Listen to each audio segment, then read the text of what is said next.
My name is Eden Taylor, and at 35 years old, I believed I had the perfect life with my husband, Carlos. 7 years of marriage, a beautiful home in Pacific Heights, and millions invested in his thriving tech company. That was until last Tuesday night when I overheard him speaking Spanish with his business partner, plotting to send me away while they drained our accounts. What Carlos never knew about me was that I speak fluent Spanish, and now his empire will never be the same. If you're watching this, please let me know where you're from, and don't forget to like and subscribe as I share how I took back what was mine. Before my world collapsed, I was living what many would call the American dream. I graduated from Harvard with an MBA and quickly established myself as a financial consultant for tech startups in Silicon Valley. My analytical mind and ability to recognize the potential in emerging technologies made me highly sought after in the industry. I was independent, successful, and completely fulfilled by my career trajectory.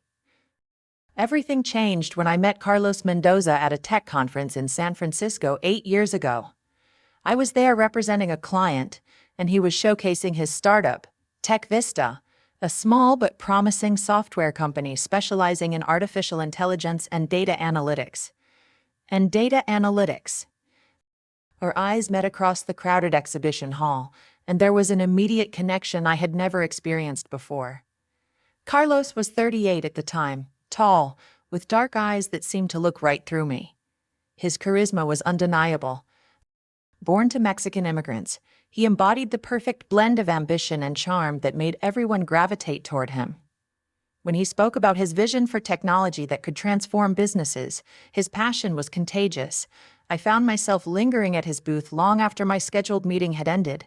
We exchanged business cards, and he called me the... Our first date was at a small Spanish restaurant in the Mission District.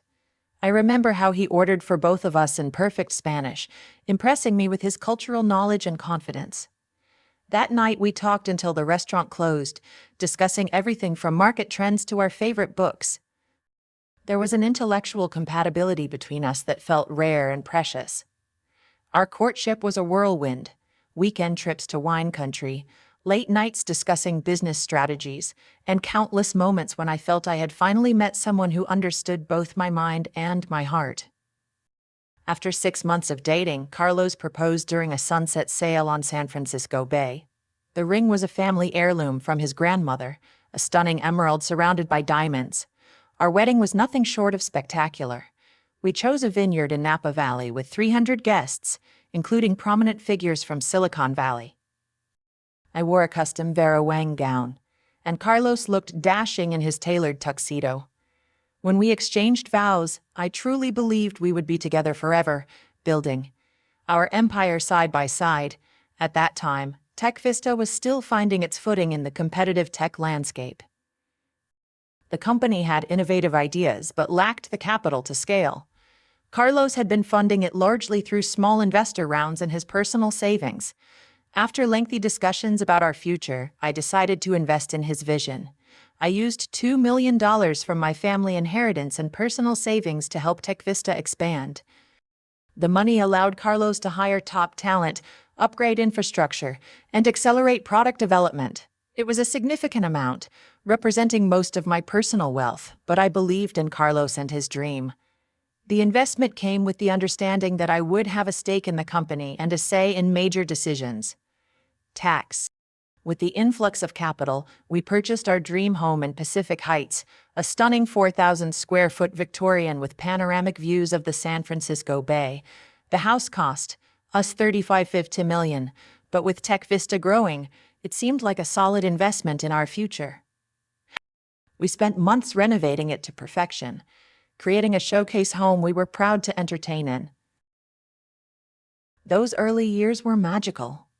We traveled extensively, 2 weeks in the Maldives for our first anniversary, exploring the Italian countryside the following year, and discovering the temples of Japan the year after that. Carlos was attentive and loving, surprising me with thoughtful gifts and planning elaborate. Eventually, I left my consulting position to join TechVista as Chief Financial Officer. It made sense to combine our talents, Carlos handling vision and product development, while I managed the financial side of the growing company. We were partners in every sense, building something meaningful together. Our relationship was built on what I thought was mutual respect and trust. Carlos valued my opinion in both business and personal matters. He consulted me on major decisions, and we worked through challenges together. When disagreements arose, we found compromises that satisfied us both, or so I believed. Carlos was the kind of husband who showed love through actions rather than words. He remembered small details about my preferences, supported my friendships and hobbies, and always made time for us despite his busy schedule. Mama. On our 5th anniversary, he surprised me with a weekend trip to New York, complete with tickets to the Broadway shows I had been longing to see. Under our combined leadership, TechVista thrived. Within 5 years, the company's valuation skyrocketed to $50 million. We had offices in San Francisco, Boston, and Austin, with a team of over 100 talented employees. Our client list included Fortune 500 companies relying on our software for data analysis and business intelligence. The financial press began featuring Carlos as a rising star in tech, and investors were eager to get involved. When we hit the $50 million milestone, we hosted a lavish party for employees and investors. Standing beside Carlos as he gave a speech thanking everyone for their contributions, I felt immense pride in what we had built together. He publicly acknowledged my role in the company's growth, raising a toast to his brilliant wife without whom none of it would have been possible. The crowd applauded, and I believed every word. Our home became a hub for networking events and dinner parties with potential investors and clients. I enjoyed playing hostess, using these gatherings to strengthen business relationships while showcasing our success. Carlos and I were seen as a power couple in the tech world, complementing each other perfectly with our different skill sets but unified vision. Life seemed perfect. I had a successful career, a loving husband, a beautiful home, and a future full of promise. Never once did I suspect that beneath the surface, cracks were forming in the foundation of everything we had built. The first signs of trouble appeared so subtly I almost missed them. About 6 months ago, Carlos began altering his schedule in ways that seemed innocuous at first. Board meetings suddenly ran late, client dinners stretched into the night, weekend work sessions became more frequent. None of these changes were dramatic enough to raise immediate concerns, but together they formed a pattern that left me with less access to my husband than before. Carlos began holding more closed-door meetings, often ending calls abruptly whenever I entered his home office. He installed a new passcode on his work laptop, something he had never done in all our years together. When I asked about these changes, he explained them away as necessary security measures due to the sensitive nature of new contracts. Around this time, a new figure entered our lives, Miguel Fuentes. A 40-year-old entrepreneur from Colombia with extensive connections throughout Latin America began appearing regularly at TechVista events. Carlos introduced him as a potential partner who could help expand our business into South American markets. Miguel had a commanding presence, expensive tastes, and a network of associates that impressed even our most seasoned investors. Carlos and Miguel quickly developed a close relationship. They spent long hours discussing strategy, often switching to Spanish when conversations grew detailed. Next elegant, and Miguel began joining us for dinner at our home, bringing expensive bottles of wine and captivating stories about his international ventures. On the surface, he seemed like a valuable addition to our business circle. Along with Miguel came Gabriela Suarez, a striking 28-year-old marketing executive Miguel introduced as his associate. She began attending company functions, always impeccably dressed and often positioned near Carlos during important conversations. I noticed how her hand lingered on my husband's arm when they spoke, how she laughed a little too enthusiastically at his jokes. The dynamic in our home began to shift. Carlos would take phone calls in private, speaking in hushed Spanish whenever I was nearby. Though I could often hear him from the next room, I never let on that I understood. You see, I had studied Spanish for 4 years in college and spent a year abroad, in Barcelona on an exchange program. I was fluent, but since Carlos and I had always communicated in English, the topic of my language skills had simply never come up. Carlos explained that the company was exploring expansion opportunities in Latin America, which required these private conversations in Spanish. The explanation seemed reasonable, especially with Miguel involved. Yet something about it left me uneasy. Why was I suddenly being excluded from discussions when I had always been part of strategic planning? Gradually, I found myself removed from key meetings at Tech Vista. Carlos suggested I focus on our current operations while he and Miguel handled expansion plans. On paper, this division of responsibilities made sense, but it marked a clear departure from our previous partnership approach. When I pressed for more involvement, Carlos assured me he only wanted to spare me the stress of launching into a new market. Carlos also began scrutinizing company expenses more closely, questioning purchases he would have previously or personal finances became a point of contention too. He suggested we delay renovating our kitchen, claiming we should conserve cash for the business expansion. This from a man who had never blinked at spending on our home before. Small arguments erupted over financial decisions that would have been non-issues in the past, non-issues in the... When I wanted to hire a new financial analyst for my department, Carlos pushed back, saying the position could wait. When I questioned the need for frequent business trips to Miami and Mexico City, he became defensive, accusing me of not supporting the company's growth. During this period, I discovered several text messages on Carlos' phone that raised red flags. To be Gabriella, often sent late at night, discussing meeting times that didn't appear on any official company calendar. One message read, "Can't wait to finalize everything. It will be worth all the secrecy." When I casually mentioned seeing a text from dead Gabriella, Carlos quickly explained she was helping with a surprise product launch and swiftly changed the subject. I tried to rationalize my growing unease. Carlos was under pressure with the expansion. The secrecy was just business strategy. The late nights were necessary for company growth. I told myself these things repeatedly, unwilling to acknowledge the alternative explanations lurking at the edges of my mind. I shared some of my concerns with my best friend, Lisa, careful not to sound paranoid or accusatory. Lisa had known us both since before we were married and had always supported our relationship. Even she knew in Carlos' behavior when we all had dinner together. "He seems distracted," she observed, and he checked his phone 17 times during appetizers alone. Lisa suggested I talk openly with Carlos about my concerns, but something held me back. Perhaps it was fear of what I might discover, or maybe hope that this was just a temporary phase that would pass without confrontation. Either way, I chose to watch and wait, gathering information while maintaining the appearance of normalcy. The changes in our personal relationship were equally troubling. Carlos and I had always been physically affectionate, but he began to pull away from my touch. Our intimate life became less frequent, with Carlos often claiming exhaustion from work. Morning coffees together, once a cherished ritual, were replaced by him rushing out the door with a travel mug in hand. Weekend brunches gave way to Carlos insisting he needed to go to the office. I began to feel like a stranger in my own marriage, unsure of my standing both personally and professionally. The woman who had once confidently managed million-dollar portfolios now doubted her own perceptions. Was I overreacting?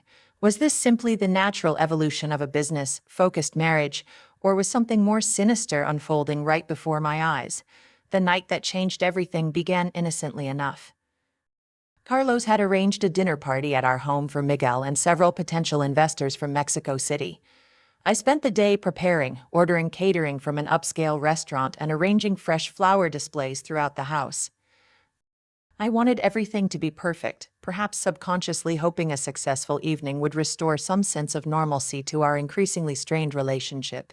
I wore a navy blue dress Carlos had once complimented, styled my hair in loose waves, and applied makeup carefully. Part of me was still trying to recapture the connection we seemed to be losing, though another part grew increasingly suspicious of his behavior. Guests began arriving at 7. Miguel was among the first, accompanied by Gabriella, who wore a fitted red dress that drew every eye in the room. Then Mindell. She kissed my cheeks in greeting, her perfume lingering in the space between us. "Aiden, thank you for opening your beautiful home to us," she said with a smile that never quite reached her eyes.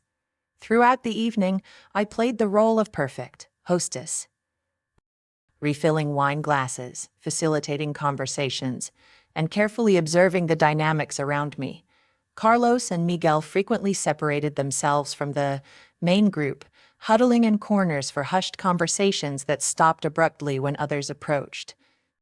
Gabriella remained close to Carlos, touching his arm when she laughed, leaning in unnecessarily close when speaking to him.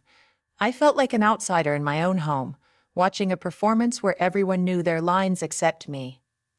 The investors from Mexico City seemed impressed with whatever Carlos and Miguel were proposing, nodding enthusiastically during presentations and exchanging knowing glances. By 11, most guests had departed, leaving only Miguel and digestives in the living room. Gabriella lingering over digestives in the living room. Carlos suggested I retire for the night, saying he needed to finalize some details with them regarding the Mexico City office. His tone was dismissive, making it clear my presence was neither required nor desired.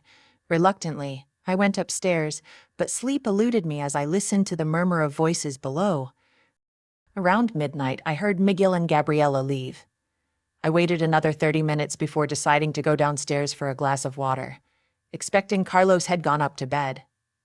As I descended the stairs, I noticed light spilling from beneath the door of Carlos's home office. Quiet voices drifted into the hallway. Curious, I moved closer, careful to avoid the creaky floorboard near the entrance. The door was slightly ajar, allowing me to hear clearly without being seen. Carlos and Miguel had not left after all. They were speaking rapidly in Spanish, their tones urgent and conspiratorial. I froze, straining to catch every word, my heart pounding as the content of their conversation became clear. The accounts in Panama are ready, Miguel was saying. Once the final contracts are signed, we can begin moving the assets through the shell companies. The paperwork shows Eden as signing off on everything. And you, we're certain. It can't be traced back to us, Carlos asked, his voice uncharacteristically tense. The documentation is perfect. By the time anyone realizes what's happened, the money will be untouchable, Miguel assured him. Your wife trusts you completely. She has no idea. My stomach dropped as They discussed specific amounts, $3 million from the operating account, $5 million from the investment fund, my personal stake in the company valued at $12 million. All of it was scheduled to disappear into a complex web of offshore accounts. Hinters. Zoe Aiden will go to Paris on Tuesday. Perfect. She will know nothing until it's too late, Miguel said, satisfaction in his tone. Carlos' response chilled me to the bone. When she returns, everything will be finalized. I'll file for divorce, and her shares will be worthless. The company, as valuation, will have plummeted due to the unfortunate discovery of accounting irregularities. Such a shame that the CFO was so careless.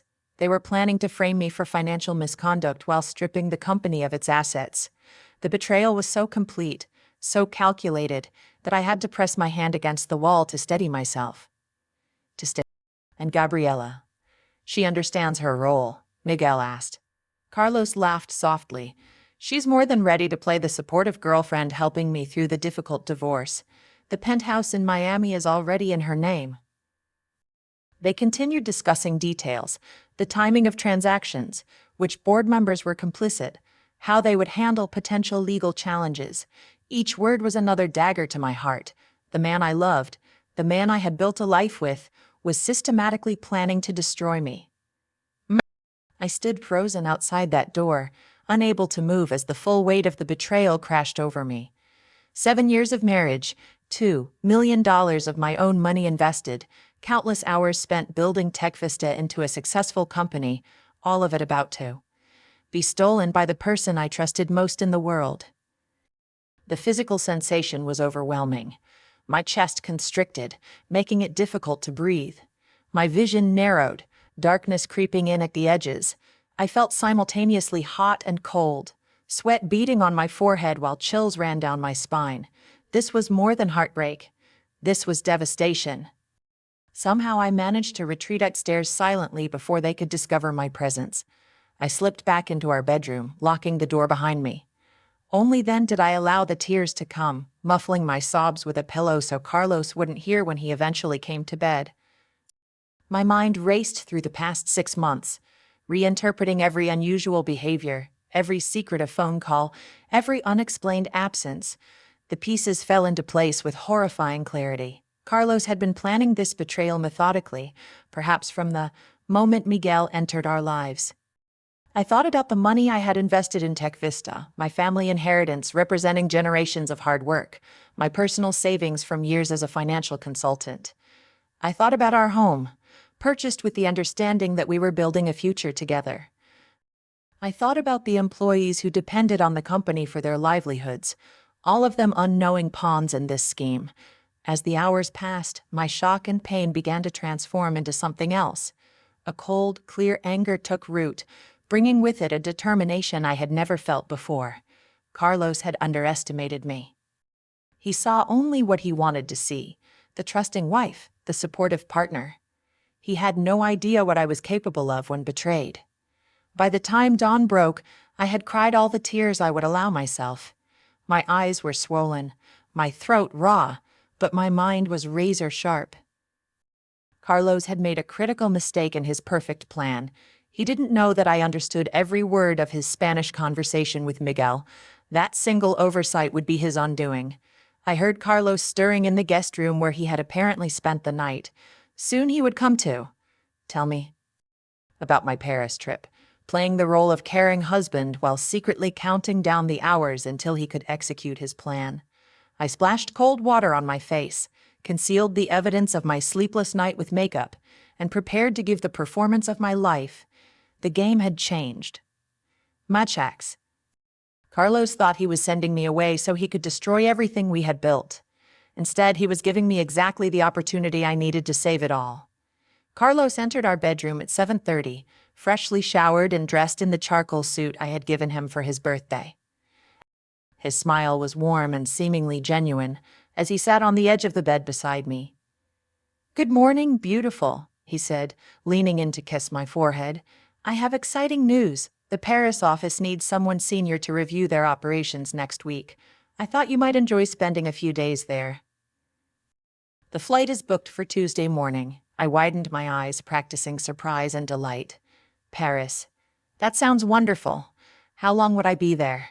"About a week," he replied, scrolling through his phone calendar. "The company apartment is available, and you know how much you love the left bank in spring." I touched his arm affectionately, swallowing my revulsion. "That is so thoughtful of you to arrange. I'll start packing today." Carlos appeared pleased with my response, completely unaware that I had heard every detail of his plan. Together, we accessed the company financial records through Vincent's laptop. Over the past 6 months, subtle irregularities had appeared. Millions in consulting fees to companies we couldn't identify, unusually large expenditures classified as business development, and transfers to new subsidiaries with vague operational descriptions. "These must be the shell companies they mentioned," Vincent said, pointing to a series of transactions to entities in Panama and the Cayman Islands. "If I had to guess, I'd say they've already moved close to 4 million.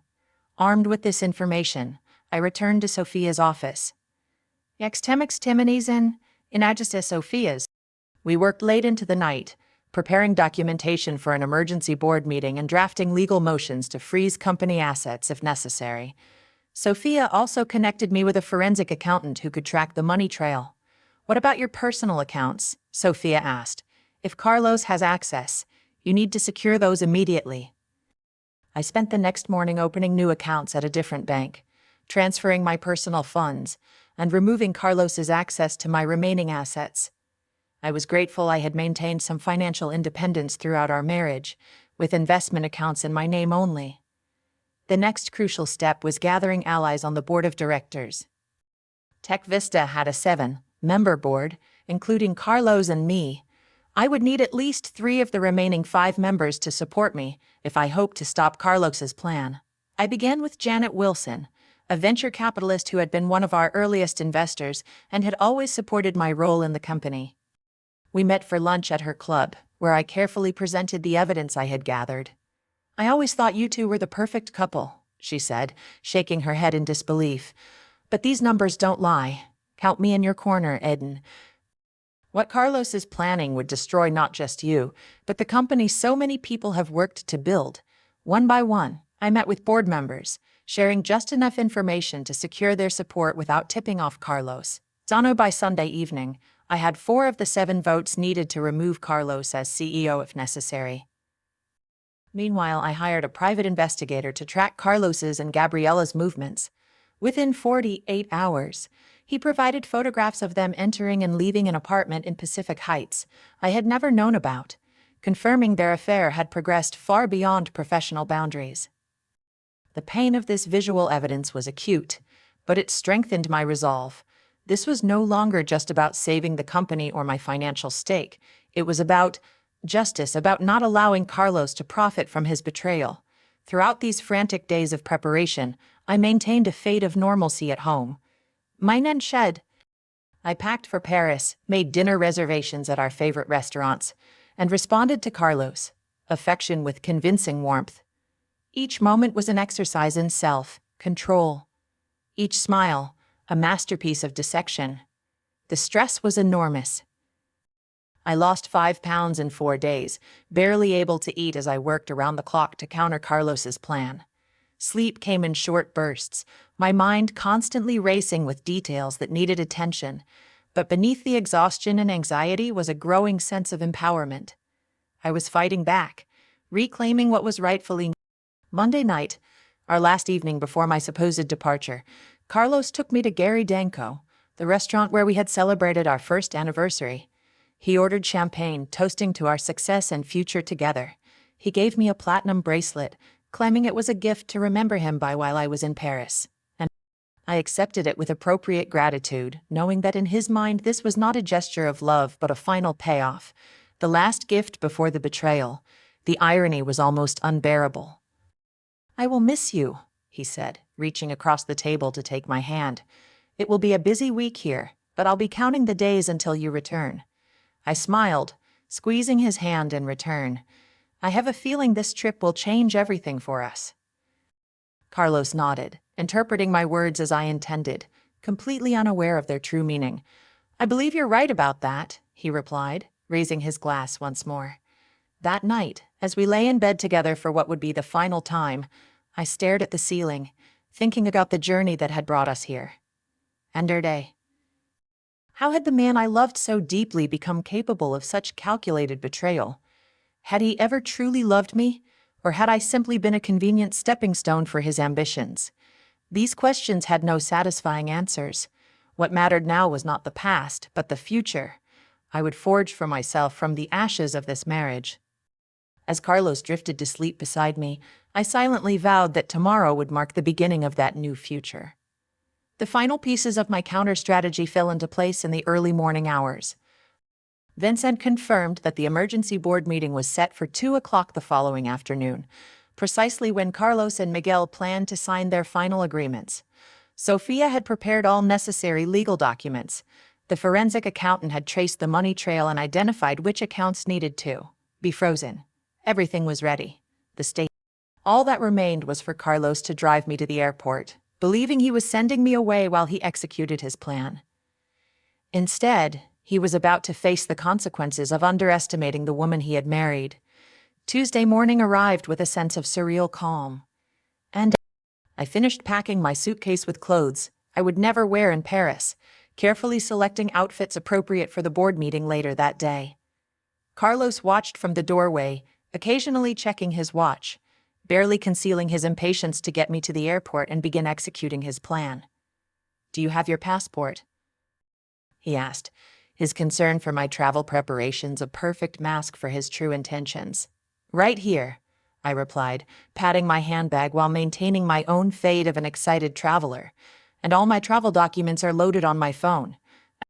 Carlos loaded my luggage into his audio, chatting about Parisian cafes and suggesting neighborhoods I should explore during my free time. The performance was flawless, down to his reminders about the time difference for our calls. He had clearly rehearsed this moment, the sending off of a wife who would return to find her life in ruins. And the drive to San Francisco International Airport was filled with mundane conversation. Carlos asked about my meetings in Paris, offering suggestions for presenting our financial models to the French team. I nodded and took notes, playing along with this elaborate charade, even as my heart pounded with anticipation of what was to come. At the departures terminal, Carlos pulled to the curb and stepped out to retrieve my luggage. He embraced me tightly, kissing me with what appeared to be genuine affection. "Have a safe flight, my love. Call me when you land." "I will," I promised, returning his kiss. "Good luck with your meetings this week." "Good luck with your meetings this." A flash of something crossed his face at my words. Perhaps a moment of guilt or hesitation, but it vanished quickly. He waited until I entered the terminal before driving away, undoubtedly already calling Miguel to confirm that phase 1 of their plan was complete. What Carlos did not know was that Sofia was waiting for me just inside. The moment he drove away, I turned and walked toward the airport parking garage rather than the security checkpoint. I had no intention of boarding any flight today. "He bought it completely," I told Sofia as we walked briskly to her car. "He thinks I'm safely out of the way." "Perfect," she replied. "Vincent just texted. Carlos returned directly to the office and is meeting with Miguel now. They have no idea what's coming." We drove to Sofa's office, where we had established a command center of sorts. The forensic accountant, 2 additional attorneys from Sofia's firm, and Vincent were waiting for us, surrounded by documents and laptops. "The board members are all confirmed for 2 o'clock, Vincent reported. Carlos has scheduled his own meeting with the Mexican investors for 3, obviously planning to present them with a done deal after the company assets have been transferred. But timing was critical. We needed the board to vote before Carlos could complete his transactions, but not so early that he would be warned and able to accelerate his plan. Everything hinged on precise execution. While we waited, I reviewed the mountains of evidence we had gathered over the past 5 days. The forensic accountant had documented transfers, totaling $4.7 million to shell companies in Panama. The private investigator had provided photographs of Carlos and Gabriela together, entering the penthouse apartment purchased with company funds. Vincent had uncovered emails between Carlos and Miguel discussing the plan, dating back 14 months, earlier than I had suspected. The most shocking discovery was that Carlos had been systematically undermining my position at the company for over a year, spreading subtle misinformation about my decisions to board members and key investors. He had been laying the groundwork to blame me for financial improprieties long before I noticed any changes in his behavior. "He planned this meticulously," the forensic accountant commented, pointing to a timeline of suspicious activities. "If you hadn't overheard that conversation, he probably would have succeeded."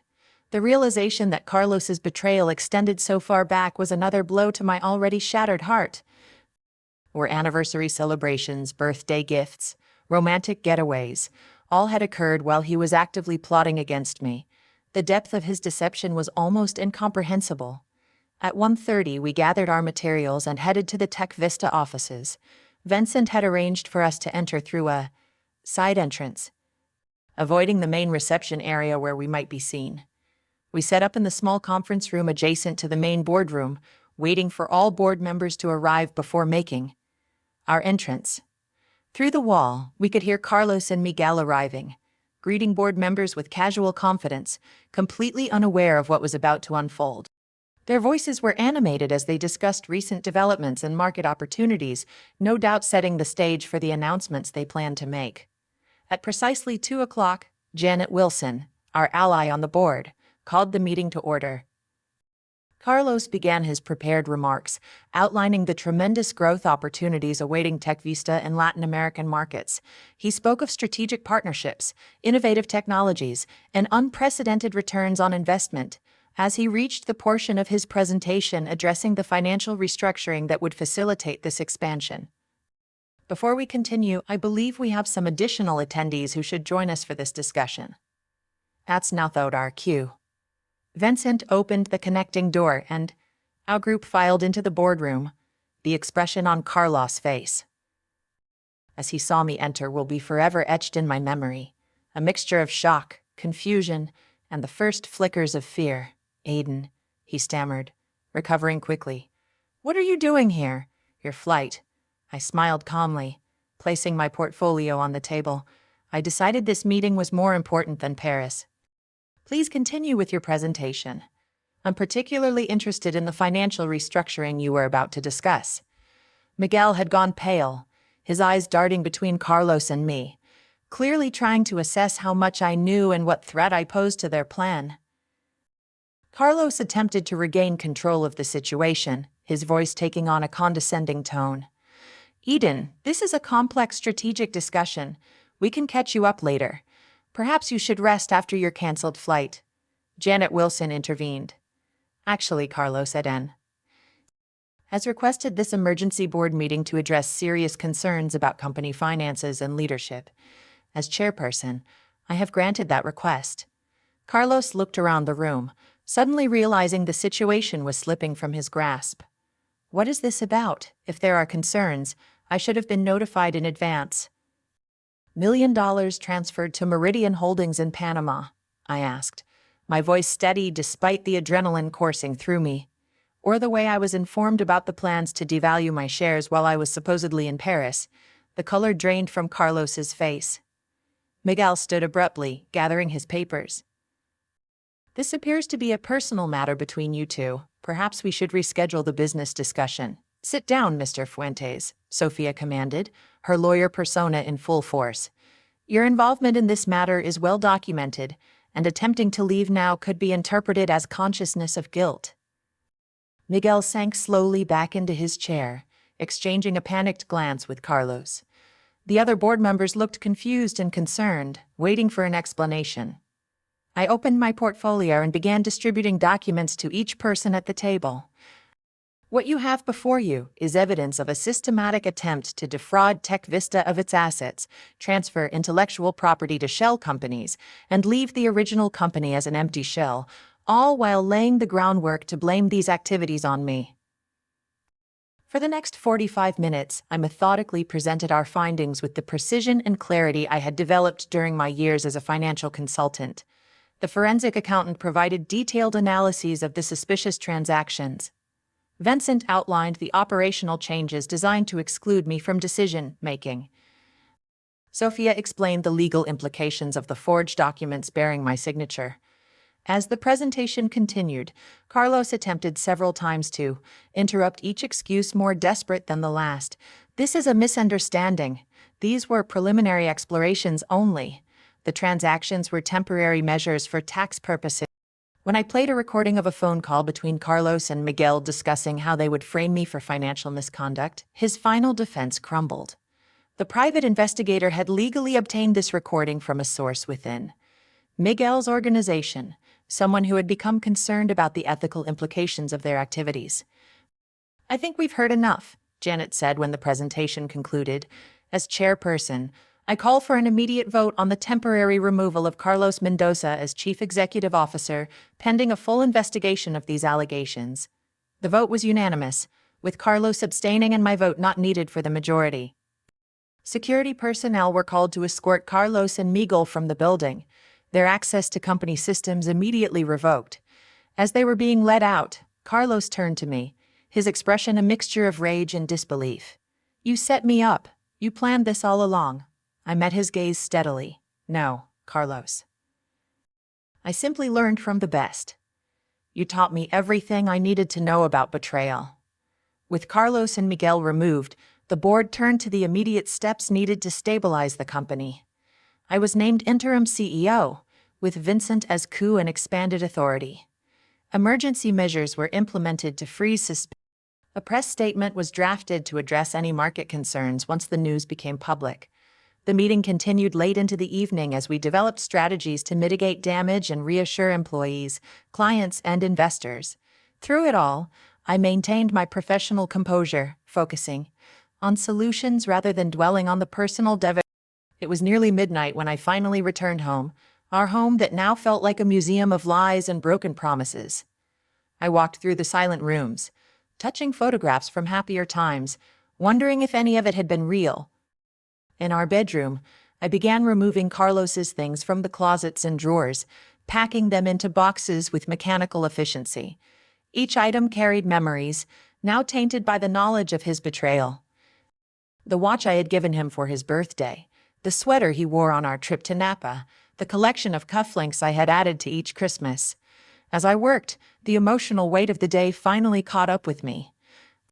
I sank to the floor, surrounded by the physical remnants of our life together, and allowed myself to truly feel the loss, not just of the husband I thought I had, but of the future we had planned, the trust I had given so completely, and the love I had believed was real. But amid the grief was something else, a sense of fierce pride in what I had accomplished in just 5 days. I had faced the ultimate betrayal, and responded not with helpless victimhood, but with strategic action. I had saved the company, protected our employees' livelihoods, and reclaimed my professional standing.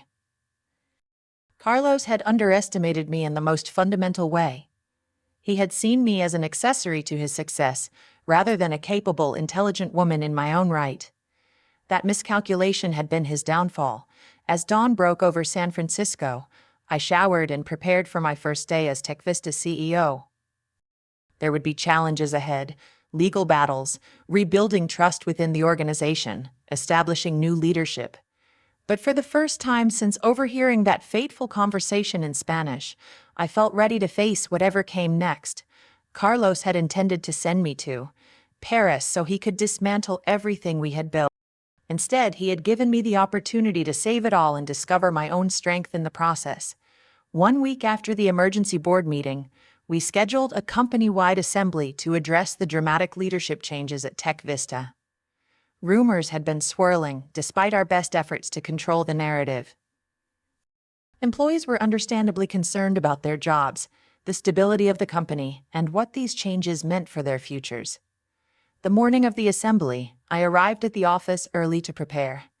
The past week had been a whirlwind of activity, securing company assets, meeting with key clients to reassure them, working with law enforcement on the criminal aspects of Carlos and Miguel's activities. I had barely slept, surviving on coffee and adrenaline while rebuilding what they had tried to destroy. Vincent met me in my office, now relocated to the executive suite formerly occupied by Carlos. The legal team just called. Carlos is demanding a meeting. His lawyer claims he has documentation that will exonerate him. I had been expecting this. Carlos was not someone who would accept defeat easily. Tell them we will meet tomorrow at Sophia's office with all legal representatives present. Today is about reassuring our team. The company assembly was scheduled for 10 o'clock in the large conference center on the ground floor of our building. As employees began filing in, I could feel the tension and uncertainty in the room. These were people whose livelihoods depended on TechVista, people I had worked alongside for years, who had no part in the executive-level betrayal but would suffer the consequences if we could not stabilize the company. I took the stage precisely on time, flanked by Vincent and the remaining executive team. The room fell silent as I approached the microphone. "Good morning," I began, my voice steady despite my nerves. "Thank you all for being here today. I know there have been many questions about the recent changes in leadership, and you deserve honest answers." Andersa, minding. For the next 30 minutes I outlined what had happened in broad strokes, carefully avoiding details that could compromise the ongoing legal investigation. I explained that financial irregularities had been discovered, that the board had taken decisive action to protect the company, and that I had been appointed interim CEO to guide TechVista through this transition period. "I want to assure you that your jobs are secure," I emphasized, seeing the relief wash over many faces. "Our company remains financially strong, our client relationships are stable, and our products continue to lead the market. This is a challenging moment, but it is also an opportunity to recommit to the values of integrity and innovation that have always defined TechVista." I opened the floor for questions, addressing each one with transparency and confidence. When an engineer asked about Carlos's whereabouts, I simply stated that he was no longer with the company and that legal proceedings were underway. When concerns about the company's reputation were raised, I shared our communication strategy for rebuilding trust with clients and investors. By the end of the assembly, the mood had shifted from anxiety to cautious optimism. I could see determination replacing fear in the expressions of team members as they returned to their departments. We had weathered the first major test of this new chapter. The following day brought the confrontation I had been both dreading and anticipating. Carlos and his attorney arrived at Sophia's office precisely at 9, both dressed in impeccable suits, projecting an image of confident professionals rather than accused conspirators. Carlos barely glanced at me as they were shown into the conference room, where Sophia, our forensic accountant, and two additional attorneys from her firm. I sat at the head of the table, a position that Carlos clearly found irritating, based on the tightening of his jaw. "Thank you for agreeing to this meeting," Carlos's attorney began. "My client believes there have been serious misunderstandings that have led to these unfortunate accusations. We have documentation that provides context for the transactions in question." He slid a folder across the table. Sophia intercepted it, reviewing the contents briefly before passing it to me. Inside were elaborately constructed explanations for each suspicious transaction, presenting them as legitimate business expenses related to the Latin American expansion. These are creative interpretations. Unfortunately, they contradict the recorded conversations we have between your client and Miguel Fuentes, in which they explicitly discuss moving assets to avoid detection and leaving the company as, I believe the exact phrase was, a worthless shell. Carlos leaned forward, abandoning his composed fade. "Those recordings. This is corporate espionage, not to mention an invasion of privacy." "The recordings were legally obtained," Sophia countered, "and the context seems quite clear, especially when combined with the forged documents bearing Eden's signature and the falsified board approvals." For 2 hours, the meeting continued in this vein, with Carlos and his attorney attempting various strategies to explain away the evidence against him. As their arguments grew increasingly desperate, I observed Carlos with a strange sense of detachment. This man who had once been the center of my world now seemed like a stranger. Magic? His familiar features animated by an ambition and deceit I had been blind to for years. Finally, Carlos's attorney requested a brief private consultation with his client. When they returned, their approach had shifted dramatically. "My client is willing to consider a settlement agreement," the attorney proposed. "Mamitakir medically. Mamitakir."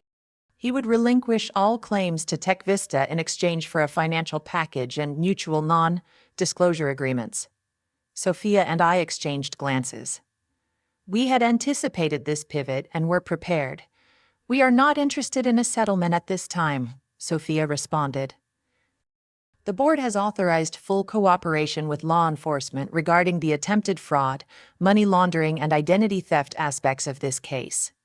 Those investigations will proceed regardless of any civil agreements." Carlos's face darkened with anger.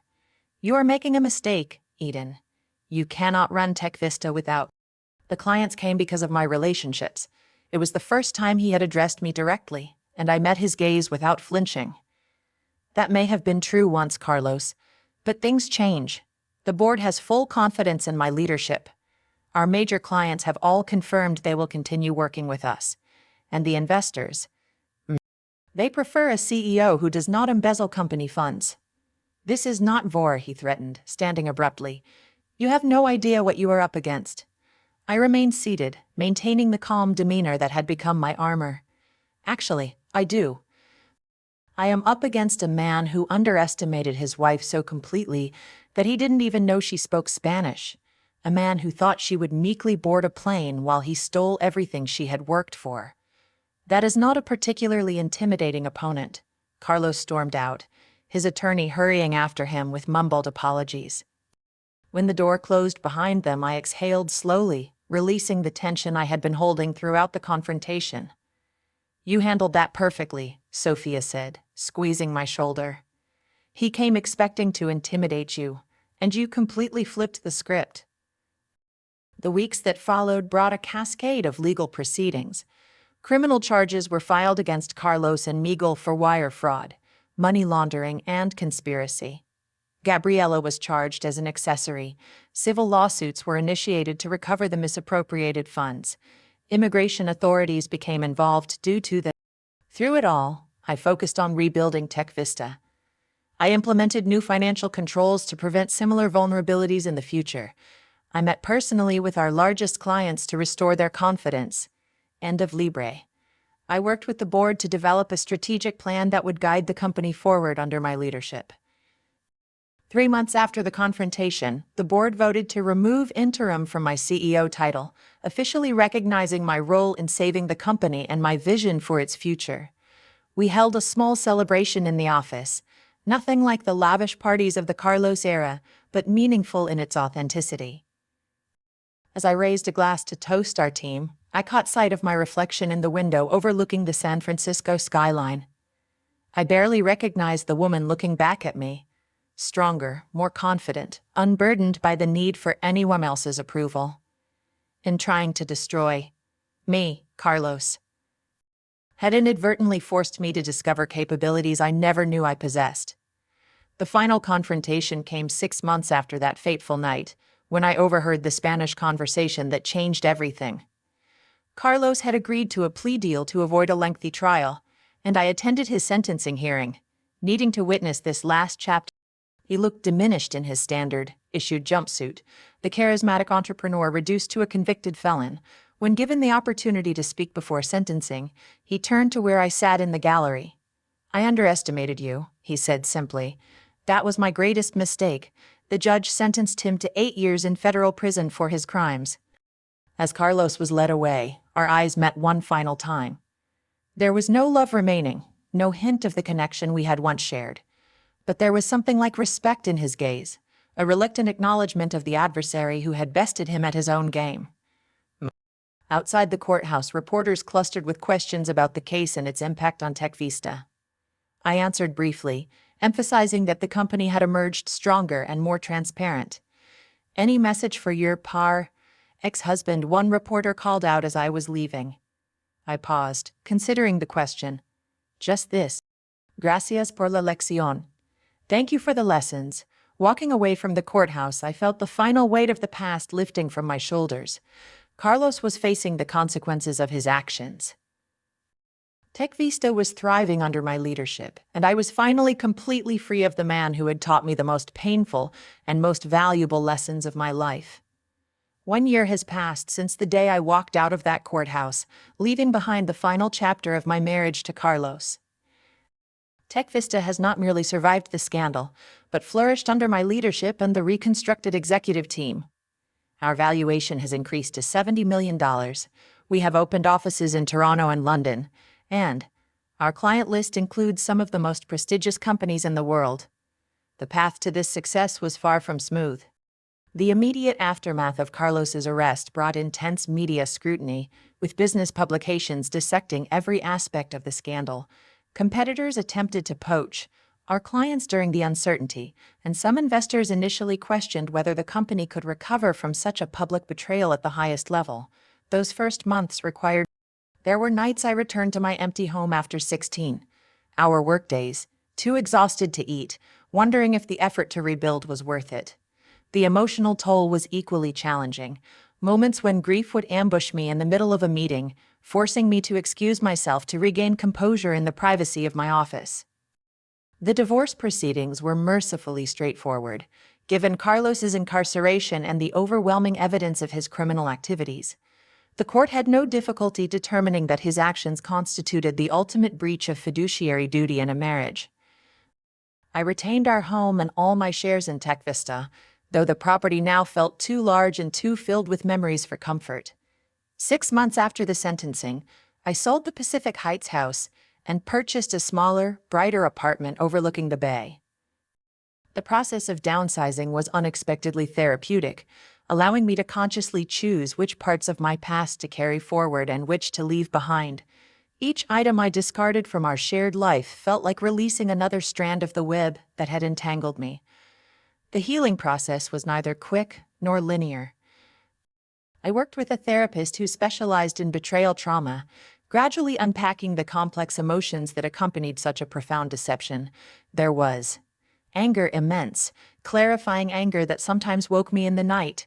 There was grief for the future I had planned, and the love I had believed was real. There was shame at not having recognized the signs earlier, though my therapist helped me understand that shame was misplaced. Most surprisingly, there eventually came forgiveness, not for Carlos's sake, but for my own. Holding on to hatred required energy I needed for rebuilding my life and company. I came to see that forgiving him did not mean excusing his actions or denying their impact. It meant refusing to allow his betrayal to define my future or consume my spirit. My relationships with others deepened in unexpected ways. Through this experience, Sophia, Vincent, and Lisa formed a support even during my darkest moments. Our shared battle against Carlos's scheme created bonds that transcended ordinary friendship, forging connections based on absolute trust and mutual respect. I also discovered a passion for helping other women who had experienced similar betrayals. 6 months ago, I established the Financial Empowerment Foundation, providing resources and legal assistance to women whose partners had used financial manipulation as a form of control or abuse.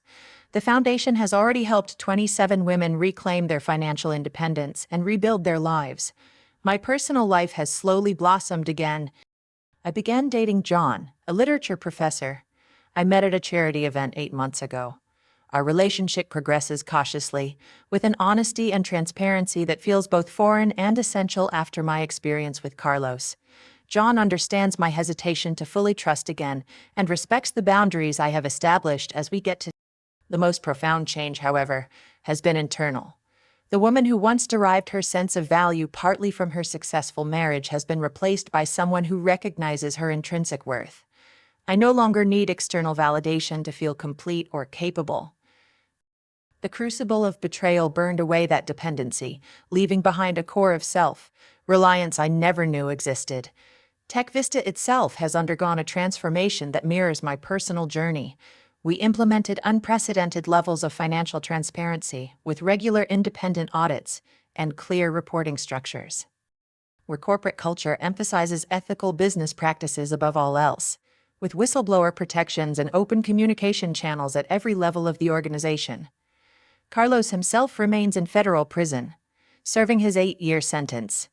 I received one letter from him about 6 months ago, full of justifications thinly disguised as some chapters are better left closed, some conversations are not worth having. His perspective no longer matters to me. Last week, I was invited to speak at the Women in Technology Summit, sharing my experience of rebuilding a company after betrayal. Standing at the podium, looking out at hundreds of faces turned toward mine with interest and respect, I felt a sense of completion. The story that had once threatened to destroy me had become a source of wisdom I could share with others. The greatest lesson I learned, I told the audience, was not about business strategy or financial safeguards, though those are certainly important. The most valuable insight was discovering that our worst moments can reveal our greatest strengths. When everything I thought I knew collapsed around me, I found capabilities within myself I never knew existed. I shared how the experience had taught me to trust my instincts, to value transparency in all relationships, and to recognize that true security comes not from depending on others, but from knowing you can survive, even if that dependence is betrayed. Carlos thought he was taking everything from me, I concluded. Instead, he inadvertently gave me the opportunity to discover who I truly am without him. That knowledge is something no one can ever take away. The standing ovation that followed was gratifying, but more meaningful was the line of women who approached afterward, sharing their own stories of resilience and rebirth after betrayal. And connecting with them, I realized that my experience, though painful, had given me a language to articulate universal truths about recovery and renewal. As I look toward the future, both personally and professionally, I no longer fear the unknown. I have weathered the worst storm of my life and emerged not just intact. The betrayal that could have defined me has instead become merely one chapter in a much longer story, one that I continue to write on my own terms. The Spanish conversation I overheard that night set in motion events that completely transformed my life. Though I would never have chosen this path of pain and rebuilding, I cannot deny that it led me to a place of greater authenticity and self-knowledge than I might otherwise have found. Perhaps that is the ultimate irony of Carlos's betrayal. In attempting to render me powerless, he catalyzed my discovery of a strength I never knew I possessed. In trying to leave me with nothing, he inadvertently gave me the freedom to rebuild everything on a stronger foundation. Have you ever experienced a betrayal that ultimately made you stronger? I would love to hear your stories in the comments below. If this story resonated with you, please hit the like button and subscribe to my channel for more tales of resilience and transformation. Thank you for listening to my journey, and remember, sometimes the greatest gifts come disguised as our worst nightmares. Until next time, This is Eden signing off and wishing you the strength to overcome whatever challenges life puts in your path.